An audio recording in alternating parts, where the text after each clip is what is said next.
तो दोस्तों ये है 7वां एपिसोड अपने 5वें सीजन का। सत्य क्या है, सत्य क्या है।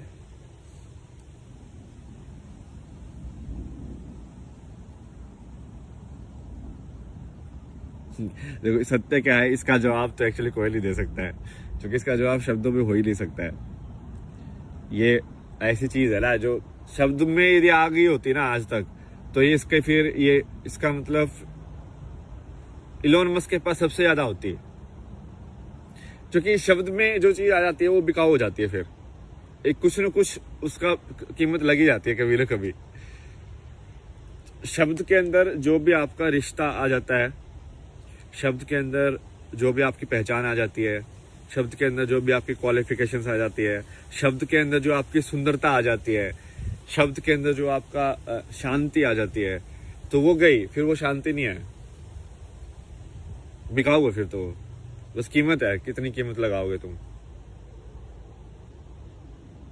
और आज के टाइम पे I think most of the लोग ऐसे ही हैं।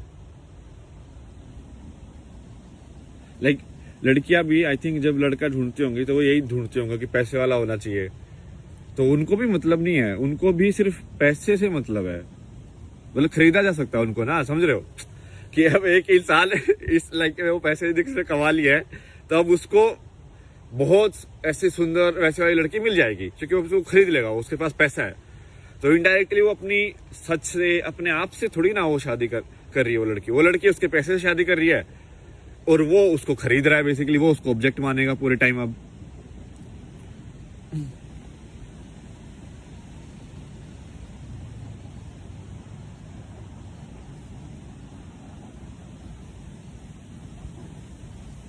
तो पूरा सोच ही बदल गया ना। मतलब एक रिश्ता जो है, स्पेशली जो ये जो बोला गया है सीताराम या कृष्ण, राधा कृष्ण और ये सब का, उनका रिश्ता क्या है? उनका रिश्ता ये थोड़ी है कि उसके पास पैसा है।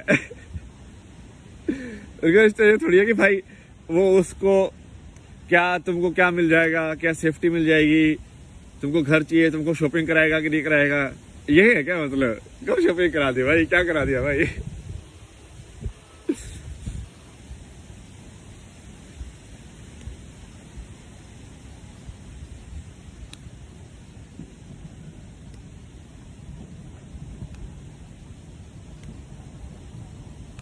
या फिर तुम्हारी इच्छाओं को पकड़ ले वो कि तुम, हाँ भाई जैसे दूसरों का होता है ना कि कोई एनआरआई है तो उसको भाई अलग उससे वो मिलता है प्रेफरेंस, क्योंकि बहुत सारी लड़कियों को आना होता है यहाँ पे, या लड़कों को आना होता है, एक ही बात है।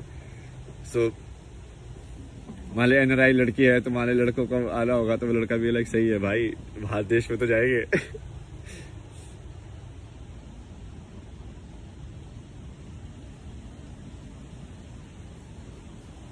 उसमें दिखाया था ना वो एनआरआई लड़का था अपना, कौन सी थी, कंगना रनौत वाली मूवी। वो बोलता अदरक की तरह बढ़ रहा है इधर से भी। आदमी नहीं।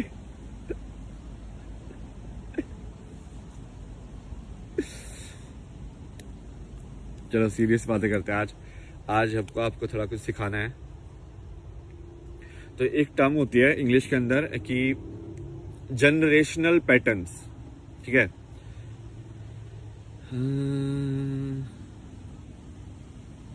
इसका ना मैं एक वीडियो भी थी मेरे को, वो सही, बिल्कुल सही दिखाती है इसको। वैसा ही बिहेवियर होता है इंसान का भी, एग्जैक्टली।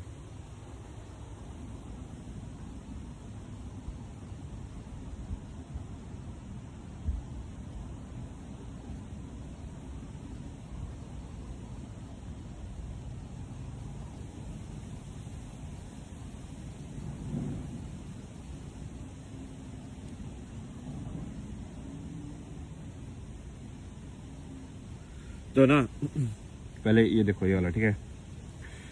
तो ये क्या है, एक एक्सपेरिमेंट है जिसमें उन्होंने क्या किया कि उन्होंने जो फ्लाइज थी उनको एक डब्बे में बंद कर दिया यहाँ पे, ठीक है। डब्बे में बंद कर दिया तो वो डब्बे के अंदर उड़ती रही, ठीक है, उड़ती रही। थोड़े टाइम के बाद क्या किया उन्होंने, इसके ढक्कन को हटा दिया, ठीक है। ढक्कन को हटाने के बाद भी वो फ्लाइज एक्चुअल के अंदर बाहर नहीं गई, मतलब वो फिर भी ऐसी ही उड़ती रही। उनको ऐसे लगा कि अभी भी ये यही दीवार है। मतलब यदि तुम एक्चुअली डब्बे को भी हटा दोगे ना किसी तरीके से, बिना कोई लाइक ज्यादा एनर्जी डिस्टरबेंस किए, तो तुमको ऐसा लगेगा कि वो हवा में सिर्फ इसी एरिया के अंदर ही घूम रही हैं। वो इसी एरिया के अंदर क्यों घूम रही है? क्योंकि उनको अब ऐसा लगता है जैसे कि अब पहले क्या हुआ, एक जनरेशन हुई होगी फ्लाइज की, वो मम्मी फ्लाइज मान लो, तो मम्मी फ्लाइज ने बोला, सोचा होगा कि उनको पहले बंद किया होगा, उनको याद होगा कि हम बाहर भी दुनिया है, ठीक है, बट अब उनको बंद कर दिया। तो उन्होंने कोशिश की होगी थोड़ा टक्कर वक्कर मारने की, भाई हाँ ठीक है खोलो खोलो क्या है बाहर जाना है हमें, या दीवारों को भी टक्कर मारी होगी। बट फिर उनको लगा होगा कि नहीं इतना ही है, नहीं अब वो चली गई है, वो हो नहीं सकता, ठीक है, तो वो हो नहीं सकता, तो इन्होंने मान लिया, तो अब वो अंदर ही उड़ने लगे। अब उनके जो बच्चे पैदा हुए उन्होंने उनको भी यही सिखाया कि ये हो नहीं सकता, ठीक है। अब वो जो बच्चे थे उनको तो ये भी नहीं पता था कि बाहर हो भी सकता है, समझ रहे हो, तो उनको तो सीधा यही पता चला कि हाँ ये तो हो ही नहीं सकता। तो अब उनके बच्चों के लिए तो बाहर है ही नहीं, मतलब इसलिए कि उनका दिमाग में ही बैरियर बन गया कि ये है ही नहीं, मतलब। तो अब यदि तुम डब्बा हटा दोगे, ढक्कन भी हटा दोगे, तो भी वो ऐसे ही उड़ते रहेंगे, टक टक टक। इसको ही इंग्लिश में बोलते हैं कंडीशनिंग। कंडीशनिंग मतलब कि आपके दिमाग को कैसे ढाला जा सकता है। जैसे कुम्हार मिट्टी को ढालता है ना, वैसे ही कि आपके दिमाग को भी कैसे ढाला जा सकता है कि वही बच्चा यदि उसको कोई अमेरिकन गोद में ले ले तो वो इंग्लिश बोलना सीख जाता है, और वही बच्चा यदि कोई मान लो हरियाणा में गोद में ले ले तो वो हरियाणवी बोलना सीखता है। ऐसे कैसे होता है? वो ढालना है, आप ढाल रहे हो उसको। जैसे आप उसको ढालोगे तो वो ढालना सिर्फ भाषा का नहीं होता है कि वो भाषा सीख रहा है, वो आपके बाकी चीजें भी सीख रहा है, वो आपका एनर्जी भी एब्जॉर्व कर रहा है, आपकी ऊर्जा भी देख रहा है। वो यदि बच्चे के आसपास इसलिए तो बोलते हैं कि अच्छी ऊर्जा बना के रखनी चाहिए, क्योंकि वो ऊर्जा देखता है, उसको आंखें तो नहीं है, उसके कान में इतना सुनने का उसको मतलब तो समझ में नहीं आता है, उसको तो सिर्फ वाइब्रेशन सुनाई दे रही है। तो यदि शोर शराबा या इस सब के बच्चा पैदा होगा तो वो उसके अंदर भी शोर शराबा ही होगा, मतलब उसकी एनर्जी भी वैसे ही घूम रही होगी ना भाई, उसको तो ऐसा लगेगा यही रियलिटी है। तो इसको बोलते हैं, और इसको साइकोलॉजी के अंदर आजकल एक टर्म आती है, साइकोलॉजी और स्पिरिचुअलिटी के बीच में, जनरेशनल पैटर्न्स ऑफ ट्रॉमा। कि जनरेशन पैटर्न्स ऑफ ट्रॉमा क्या होते हैं कि तुमको गुस्सा आता है जो कि तुम्हारे पापा को गुस्सा आता था, तुम्हारे पापा को इसलिए गुस्सा आता है जो कि उनकी मम्मी को गुस्सा आता था, उनकी मम्मी को गुस्सा इसलिए आता है क्योंकि उनके पापा को गुस्सा आता था। तो बेसिकली ये ट्रांसफर हो रहा है हर जनरेशन में गुस्सा। या ऐसे ही प्यार भी ट्रांसफर होगा कि जैसे ये तो देखा भी जा सकता है ना, तुम देखो ये पूरा जो जिनको एशियन कंट्रीज बोलते हैं, वैसे ये तो एशियन, अपन भी एशियन ही है, इंडिया भी, पता नहीं इंडिया को क्यों नहीं काउंट करते भाई, या तो इंडिया नहीं चाहता होगा, क्या पता, जो भी है। तो जैसे ये जो कंट्रीज हैं, कोरियन, जापानीज, यहाँ के लोग अभी भी बहुत ज्यादा पीसफुल है यार। मतलब तुम उनका रहन सहन देखना, मतलब एक छोटे से कमरे के अंदर एक बेड को ऐसे नीट एंड क्लीन इतना अच्छे से लगाएंगे, सारा सवाल भी ऐसे होगा। तुम देख नहीं रहे हो क्या उनके अंदर एक वो बुद्ध का अभी भी वो है, एक चीज, एक वाइब्रेशन है उनके अंदर, वो चलने का उनका स्टाइल बिल्कुल आराम आराम से। क्योंकि जब किसी कल्चर पे वो चीज पेनिट्रेट कर जाती है ना तो वो रह जाती है। जैसे इंडिया के अंदर ये सब वाइब्रेशन जो है ना पुराने, उनकी हैं अभी भी, शिव की, कृष्ण की वाइब्रेशन देखो अभी भी है, बहुत ज्यादा है कृष्ण की वाइब्रेशन। मतलब लोगों ने बहुत उल्लू बनाया, पैसे कमाने की कोशिश भी की है कृष्ण का नाम लेके, बट उसका सही में वाइब्रेशन, मतलब कि उसका कैरेक्टर जैसे बुद्ध का है, वो बुद्ध का कैरेक्टर ही तो है कि वो आराम से रहना है, ऐसे लाइक जैसे तुम इनका मेडिटेशन की वीडियो देखता हो तो कितना आराम से बोलते हैं ये लोग, ऐसे बोलते हैं, हम आपके लिए बोलेंगे क्योंकि मैं बोल रहा हूं। मतलब ये क्योंकि क्या करते हैं ना, माइंडफुल अवेयरनेस रखते हैं, तो ये शब्द के बीच बीच में भी गैप दे दे के कि हाँ मैं ही बोल रहा हूँ, लाइक बीच बीच में वो मेडिटेशन कर रहे हो, मतलब ये समझ रहे हो, बोलने के साथ साथ।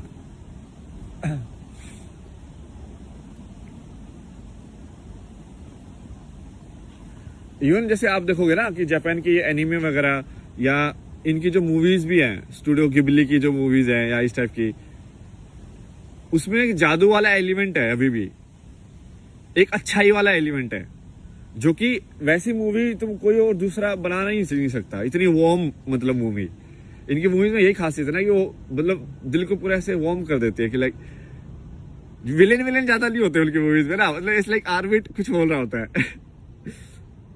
लेकिन बिना विलेन के भी कहानी खेली जा सकती है। ये आज के टाइम में क्या होगा ना, ड्युअलिटी के मॉडल में कि भाई तुमको अब बुरे इंसान चाहिए अच्छाई दिखाने के लिए, तो वो बुरे इंसान जानबूझ के बुरे बन रहे हैं लोग, मतलब नहीं चाहिए भाई, बुरों की कोई जरूरत नहीं है अच्छाई के लिए। तो ये मेन चीज तो यही थी, और इसके ऊपर और भी मैं एग्जांपल देता हूं। पहले तो मैंने आपको बताया कि कंडीशनिंग कैसे होती है, ठीक है, ये तो आप समझ गए होंगे, उदाहरण दे दिए मैंने, 3-4 उदाहरण दे दिए, और ये एक्सपेरिमेंट की वीडियो भी है, मेरे को इंस्टाग्राम पे दिखाता है, मुझे लगा ये तो परफेक्ट एक्सपेरिमेंट है भाई। इंसान एक्चुअली में यही होता है, इंसान बस ये स्पेस के टर्म्स में हुआ इनका कि वो बाहर उड़ नहीं सकते, बट एक्चुअल में वो बाहर उड़ नहीं सकते, ये तो उनके दिमाग में बना है ना।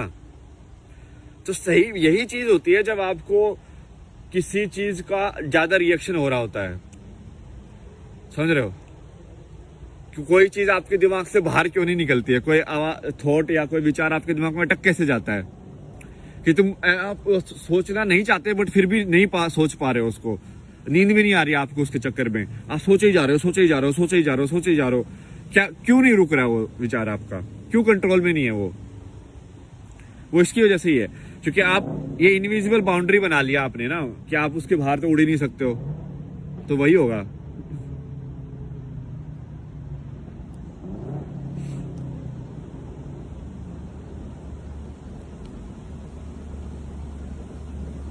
और ये थोड़ा एक्चुअल में ऐसा है नहीं, मतलब थोड़ा और डीपर है कॉन्सेप्ट, बट कर्म का कॉन्सेप्ट थोड़ा सा ऐसा ही है। कर्म का कॉन्सेप्ट है कि बेसिकली जैसे इनके जो फ्लाइज के बच्चे पैदा हुए, अब उनको वो उतनी ही नॉलेज मिली कि इसके बाहर नहीं जा सकते।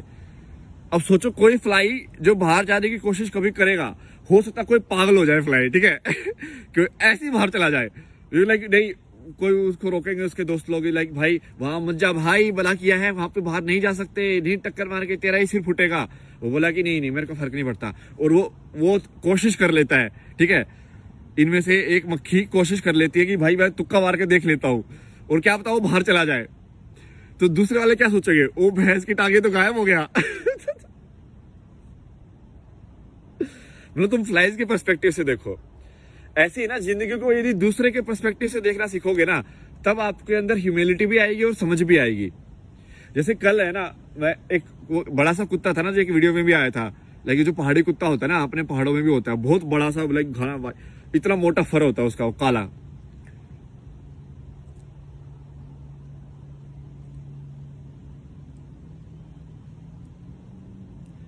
तो वो मैं उससे ऐसे लाइक ऐसे बात सा कर रहा था, लाइक क्या कैसे भाई, तो वैसे वो फिर भौंकने लगा वो, तो उसकी है ना वो भौंकने की आवाज काफी लाउड है, तो एकदम से भौंका ना, तो मैं थोड़ा डर गया। तो फिर वो जो उनकी थी वो बोल रही थी कि नहीं, मतलब वैसे मुझे पता था कि वो कुछ करेगा नहीं, क्योंकि ऑब्वियसली वो दोस्ती है, वो तो मेरे पास ही बैठा रहता है। नहीं, ये रियलाइजेशन इस चीज का है कि हमने ना आवाज को उसका मतलब समझ लिया है। जैसे कोई लाउड वॉइस जरूरी नहीं है कि वो ईर्ष्या से भरी हो, या कोई आराम से बोल रहा है इसका मतलब जरूरी नहीं है कि वो आपके हित में बात कर रहा हो। भाई मैनिपुलेटर बहुत है दुनिया में, ठीक है, मैं आराम से भी बोल सकता हूँ ऐसे आपके सामने अभी, हाँ बच्चा आपके लिए सब सुख होगा, भला होगा, ऐसे ही है दुनिया में, तो तुमको सुला दो बेसिकली आराम से। नाटक भी हो सकते हैं। तो अब कुत्ते की आवाज ही भौंकना है, समझ रहे हो, ये जो मैं कर रहा हूं मैं भी भौंक ही रहा हूं। और वो उस बंदी ने ना बहुत सही बात बोली यार, मेरे तो दिमाग में अटक गई। वो बोले कि इस कुत्ते को हम जो बात कर रहे हैं वो भी ऐसी लग रहा हो कि हम भौंक रहे हैं। बोले कि हाँ ये तो बिल्कुल सही है यार, जैसे हमको लग रहा है कि वो भौंक रहा है, वैसे उसको भी लग रहा होगा कि हम भौंक रहे हैं। लाइक अभी कोई दूसरे लैंग्वेज का इंसान जिसको